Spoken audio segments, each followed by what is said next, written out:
Bonjour à tous, donc aujourd'hui je vous retrouve pour un nouveau point de lecture, donc ça sera les lectures que j'ai lues, que je suis en train de lire et mes prochaines lectures. Donc la dernière fois je vous laissais avec le tome 1 de Phobos de Victor Dixon, donc je l'ai clairement adoré, donc je lui ai mis un 4,5 sur 5. Pas un coup de cœur, mais presque. J'ai adoré du début jusqu'à la fin, c'était je m'attendais pas à aimer autant et l'originalité dont l'auteur a fait preuve, je trouve, c'est vraiment un livre à lire et à découvrir parce que la façon dont c'est écrit, on a l'impression vraiment que tu es vraiment dans une télé-réalité. Des fois, voilà. Quelquefois, j'avais l'impression que ça faisait un peu du genre, un peu Secret Story. Voilà, vous voyez, pas vraiment Secret Story, mais la façon vraiment dont... On a l'impression que c'est filmé et la façon dont lui, l'auteur écrit, enfin, j'adore trop comment c'est vraiment super original. Les illustrations sont vraiment un plus pour l'imagination, je trouve. Par exemple, ah, là, voilà. Par exemple, voilà. Moi, j'ai adoré tous les personnages du livre.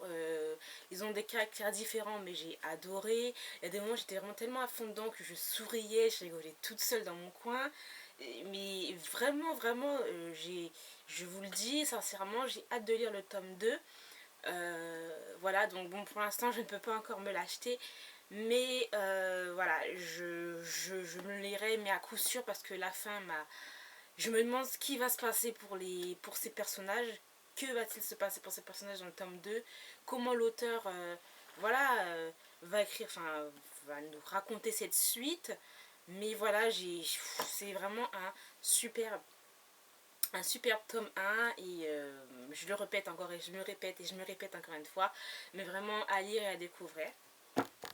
Ensuite, j'ai lu les tomes 2 et 3 du manga double jeu de Reiko Momochi, donc c'est aux éditions Akata.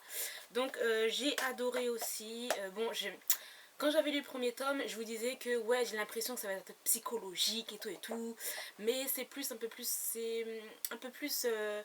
oui, il y a de la psychologie, mais c'est un peu plus, comment dire, société, euh, aussi par rapport à la justice, euh, plein de choses comme ça autour des sujets en fait par rapport au Japon, la justice du Japon, etc. qui était vraiment super intéressante. Donc je lirai la suite parce que j'ai la suite bien sûr. Donc j'ai vraiment adoré. Donc un 4 sur 5 et un 4 sur 5 pour ces deux tomes. Ensuite j'ai lu le tome 4 de l'Arcane de l'Aube de Rei Thomas. Donc ça c'est aux éditions Kazé. J'ai adoré, voilà, j'ai adoré. Franchement, c'est une super découverte. J'ai hâte de lire la suite. Le problème, c'est que je vois dans certains magasins ou sur certains sites, ils n'ont pas tous les tomes. Alors, je ne sais pas comment je vais réussir à me procurer tout ça. Mais enfin bon, un très très bon shoujo et à lire.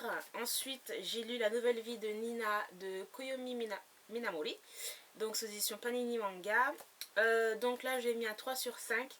Je sais pas si je vous l'ai dit, mais là, c'est un 4 sur 5 pour celui-là. Donc, je repasse à celui-là, voilà. Donc, j'ai mis un 3,5 sur 5 pour ce manga. J'ai aimé sans plus. J'ai trouvé ça un petit peu bizarre quand même. C'est un peu, il y a une réincarnation en fait. C'est une fille qui va mourir et qui va se réincarner dans le corps d'une jeune fille. Et cette jeune fille va rencontrer un garçon. Et ce garçon-là, en fait, c'était l'amoureux de la fille qui est décédée. Je sais pas si vous avez compris. Mais voilà, mais le problème c'est que maintenant le gars il a 25 ans, 26 ans je crois. Et elle, quand elle le rencontre, elle a 10 ans ou 12, quelque chose comme ça. Et c'est un peu bizarre pour moi en fait, voilà. C'est si on le regarde d'un autre point de vue, on peut dire oui, c'est joli, c'est beau, c'est pur, etc. Mais de notre côté, je trouve ça trop bizarre, quoi. Donc voilà, je sais pas si je lirai la suite. Ensuite, j'ai lu le Devil's Line, le tome 1 de Ryo Hanada aux éditions Kana, la collection Big. Donc j'ai adoré un 4,5 sur 5. Donc en fait c'est l'histoire en fait de personnes qui ont été contractées par un virus et qui sont devenues vampires. Enfin tout dans le genre je crois. Et j'ai adoré. Donc là, là, il va y avoir la rencontre d'un vampire, d'un moitié vampire avec une humaine et qu'il va y avoir une histoire entre ces deux-là. Mais voilà, c'est un petit peu interdit. Enfin, quand on arrive dans le premier tome, quand on arrive un petit peu, après je vous raconte pas la suite, hein. Mais voilà, en gros c'est ça l'histoire et j'ai quand même complètement adoré. Donc par contre, les dessins sont très beaux. Enfin voilà.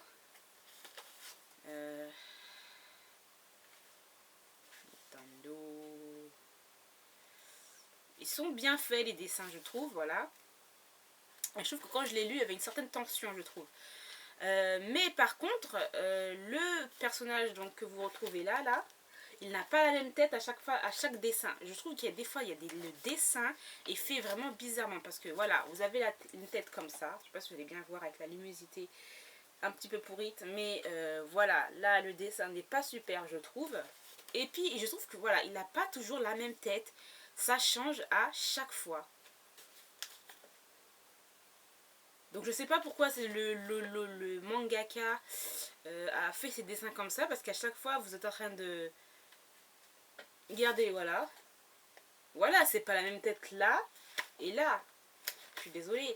Donc à chaque fois vous allez lire, mais vous allez voir que voilà, c'est pas la même tête à chaque fois. Enfin le dessin est... Je sais pas si c'est fait exprès, hein, mais j'ai l'impression que le dessin est mal fait en fait. Donc il y a un peu des défauts au niveau cara design, voilà. Mais sinon j'ai adoré. Donc j'ai bien 4 sur 5. Ensuite j'ai lu le tome 1 et 2 de Dreaming Sun de Ichigo Takano. Donc c'est aux éditions Delcourt. Ichigo Takano c'est l'auteur de Orange. J'allais dire Orange. Orange. Ou Orange, voilà. Disons-le en français, n'est-ce pas. Donc les deux premiers tomes, j'ai été très surprise parce qu'en fait là c'est vraiment très très marrant, c'est assez fun. Il y a des sujets qui sont un petit peu... qui sont pas encore exploités mais qu'on sent voilà il y a quand même quelque chose derrière qui est assez important. Mais sinon voilà c'est assez fun, donc c'est pour ça que je me suis un peu... ça m'a un peu surpris en fait. Les dessins sont toujours très très beaux. C'est très joli. Mais voilà, ensuite on a un personnage qui m'intéresse mais qui est très secret et mystérieux, donc j'aimerais savoir la suite, mais je m'attendais pas en fait à ce genre d'histoire. Donc en gros c'est cette jeune fille là qui n'en peut plus par rapport à la pression de ses parents. Non, oui, voilà. Et en fait sa mère est décédée, son père s'est remarié et ils ont eu un enfant. Elle a un peu la pression par rapport à ça. Il faut qu'elle s'occupe de sa petite soeur ou son petit frère, je sais plus, je crois que c'est sa petite soeur, etc. Et elle a l'impression qu'elle est un peu délaissée, qu'on l'aime moins, etc. Donc elle va vouloir faire une fugue. Elle va rencontrer... on ne le voit pas là. Elle va rencontrer quelqu'un. Donc comment il s'appelle? Bref, elle va rencontrer un gars assez bizarre déjà. Et qui va lui proposer de loger chez lui, etc. Bon, déjà, vous voyez le truc, moi on me propose ça, jamais de la vie, tu crois quoi, n'importe quoi. Bon, là, le truc un peu surréaliste du tout. Les trucs, bon, enfin bon, c'est pas grave. Et à partir de là, elle va rencontrer deux autres garçons de son âge. Et j'ai l'impression qu'il va y avoir une histoire par rapport à ça. Mais voilà, c'est Dreaming Sun, c'est vite tes rêves. Il faut qu'elle ait un rêve. Voilà, qu'elle... c'est un peu qu'elle grandisse par rapport à ça et tout. Donc on va suivre la vie de ces jeunes-là. Et voilà, en gros c'est ça. Oula, donc je vais mis un 3,5 sur 5 pour les deux tomes. À voir par la suite, hein. Mais je pense pas que ça va être un coup de cœur pour cette série. Par contre, là, j'ai lu les 5 tomes, les 5 premiers tomes de Daytime Shooting Star. Donc, c'est de Mika Yamamori, aux éditions Kana. J'ai adoré. Il est trop bien ce manga, my god. Donc le tome 1, le tome 2, le tome 3, le tome 4 et le tome 5. Je les ai lus mais à une vitesse et j'ai hâte de lire la suite. Je ne sais pas quand est... Bon, il faut que je me renseigne, mais le tome 6 va sortir bientôt, bien sûr, dans quelques mois. J'ai vu qu'il y avait 13 tomes, je crois, au Japon. Mais c'est trop bien, franchement. C'est un super shoujo. J'adore les dessins, j'adore l'histoire, j'adore les personnages. Oh, c'est trop bien. Donc, j'ai pas trop envie de vous faire un résumé parce que je sens que ça va être encore du cafouillage, du n'importe quoi. Donc, je vous incite à regarder, à chercher sur internet. Je vais vous montrer quelques dessins. Voilà, par exemple. Voilà, donc... voilà, bon moi je vous le dis, c'est vraiment un très très bon shoujo, une très bonne découverte et j'ai hâte de lire la suite. Ensuite j'ai lu le tome 1 de Noragami, donc de Adachi Koto. Ah what my gosh, on recommence. De Adachi Toka, aux éditions Pika. Je lui ai mis un 3 sur 5. Personnellement j'ai pas vraiment aimé, c'est intéressant par rapport à la mythologie des esprits, des dieux, des esprits, etc. Mais je pense que j'ai le tome 2 qui est là, mais je crois pas que je vais continuer. Je vais plutôt le regarder en animé parce qu'il y a vraiment beaucoup d'action en fait. Et pour moi, j'aime pas trop quand c'est comme ça. En fait, j'aime bien regarder ce genre d'action en animé et pas dans les mangas. Voilà. C'est un peu bête à dire, mais voilà, je préfère comme ça. Donc, je vais lire le tome 2 qui est là, il est là. Hein. Mais voilà, je vous le dis, je vous le répète, je regarderai l'animé en fait. Ensuite, j'ai lu Le Prof, Moi et les autres de Rachel McIntyre aux éditions Macadam. Déception les amis, déception. Je lui ai mis clairement un 1 sur 5. Voilà, pour vous dire à ce point que c'était vraiment une très... J'ai pas passé un bon moment, c'était vraiment... J'ai trouvé ça mauvais en fait. Non. Pour moi, c'est pas possible. Non, c'est vraiment pas possible. L'auteur n'a... Elle a essayé de montrer quelque chose, mais elle n'est pas allée en profondeur dans ce qu'elle voulait nous dire. Et c'est vraiment dommage. J'ai trouvé que le prof, on dirait un ado attardé. Enfin, je suis désolée, on n'avait pas l'impression que c'était un prof. On n'a même pas son point de vue, donc on ne sait pas ce qu'il pense. Mais on a franchement pas l'impression que c'est un prof, mais plus un ado de 16 ans. Je suis désolée, c'est vraiment trop bizarre. Et cette fin, elle était pourrite, clairement. Moi, j'ai pas aimé plus que ça. Je pense que les adolescents, genre par exemple à partir de 12, 13, jusqu'à peut-être 18, 17, vont peut-être beaucoup aimer ce livre. Mais moi, personnellement, j'ai trouvé ça trop irréaliste. Bon, c'est un livre, d'accord, mais il y a des choses qui sont pas cohérentes en fait. Donc voilà, c'était... Voilà. Je n'en dirai pas plus, donc il ne faut pas exagérer non plus.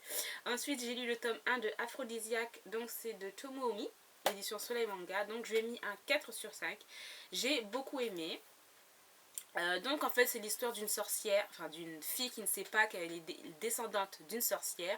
Il y a ce gars qui va arriver pour la protéger, qui va lui raconter toute son histoire, etc. Va lui faire découvrir ce monde surnaturel et va essayer de canaliser les pouvoirs qu'elle n'arrive pas à contrôler. Donc voilà, j'ai beaucoup aimé, les dessins sont plutôt sympathiques. Bon après voilà, les yeux, faut aimer ce genre de dessin, les yeux, un peu les grands yeux avec des cils, les cils d'une longueur incroyable, voilà, bon, ça s'est passé parce que j'ai l'habitude de ce genre de dessin par rapport à cet auteur. Voilà, donc j'ai beaucoup aimé, donc je lirai la suite. Ensuite, j'ai lu, my gosh les amis, j'ai lu le deuxième tome de Prince Captif de CS Pacat. J'ai adoré, un 4,5 sur 5, c'était vraiment trop bien.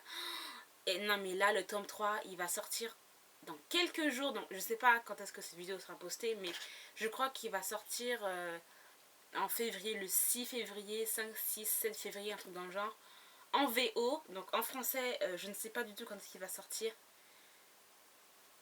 Mais cette fin, dans tout le... Non, je vous avais dit dans le premier tome qu'il me manquait quelque chose. Et le truc qui me manquait est bien dans ce tome 2 là. Donc franchement, aucune déception. Au contraire, j'ai vraiment été surprise par certains personnages, par certaines choses, par certaines situations. On a toujours des intrigues politiques, des trahisons. Voilà, c'est vraiment trop bien. Donc je lirai le tome 3 mais qui sortira dès qu'il sort, je me l'achète direct. Ensuite, j'ai lu le premier tome de Six Half de Rikako Ikitani, donc sous édition Delcourt. Donc je lui ai mis un 3,5 sur 5 je crois. Oui, un 3,5. En fait, je l'ai eu à Noël et je savais pas vraiment de quoi parler ce livre et enfin ce manga. C'est la couverture qui m'avait attirée, voilà. Et en fait, c'est l'histoire d'une fille qui va perdre la mémoire. Elle va avoir un accident et elle va perdre la mémoire. Elle va oublier qu'elle a un frère, une soeur, et elle va oublier le comportement qu'elle avait. Donc c'est plus du genre un comportement de garce. Elle maltraitait un petit peu sa soeur. Elle avait des amis, bon voilà, c'est des amis un peu frivoles, etc. Et là, elle a un tout nouveau regard sur tout ça et on la suit dans ses aventures. Donc voilà, j'ai bien aimé. Donc à voir par la suite parce que j'ai les 3 autres tomes dans ma palle. Ensuite, j'ai lu l'exquise clarté d'un rayon de lune de Sora Morgan. Donc ça, c'était pour mon challenge Cold Winter. Que j'ai adoré, un 4 sur 5. C'est voilà. C'est une lecture en fait, c'est une lecture doudou où on rit, où il y a des sentiments, où il y a la famille, c'est familial et tout. Donc franchement, c'est vraiment quelque chose à lire, franchement, l'hiver, sous sa couette avec un petit thé ou un chocolat. Le cliché, mais c'est vrai, c'est vraiment, vraiment ce genre de livre. Donc voilà, c'était vraiment très bien. J'ai passé un super moment. Donc ce que je suis en train de lire en ce moment, donc c'est La Traque, donc n'importe quoi, Le Puits des Mémoires de Gabriel Katz, le tome 1, La Traque. Donc là en fait, j'ai même pas mis par page, mais j'ai lu dans le train en fait, j'ai commencé à lire dans le train et j'ai fait une sorte de petit truc que j'aime pas faire un petit pliage de pages que j'aime pas faire ça du tout, mais bon. Voilà, donc je suis à la page 58, exactement, et pour l'instant... Voilà, c'est en fait là on est dans les là les personnages en fait ils savent pas qui ils sont. Ils ne se souviennent pas de leur nom, mais ils se souviennent d'autres choses. Donc là en fait on est un peu dans le flou. En gros on est un peu dans le flou. Donc à voir par la suite. Donc en fait je lis pour le challenge que je fais, les lectures de l'imaginaire. Ensuite ce que je vais lire après donc c'est Sumino à la tentation de El Hewitt. Donc un slash, une romance MM ou une romance gay. Donc voilà, et après je vais lire Arrête-moi là si tu peux. N'importe quoi, je sais même pas quoi j'ai rajouté, mais si tu peux, alors qu'il va Arrête-moi là, simplement. De Ian Levinson. Donc je vais essayer de lire assez rapidement pour vous en dire des nouvelles. Donc voilà, j'ai terminé pour mon point de lecture. Donc j'espère que cela vous aura plu. Je vous remercie encore d'avoir regardé et je vous dis à très bientôt. Bye!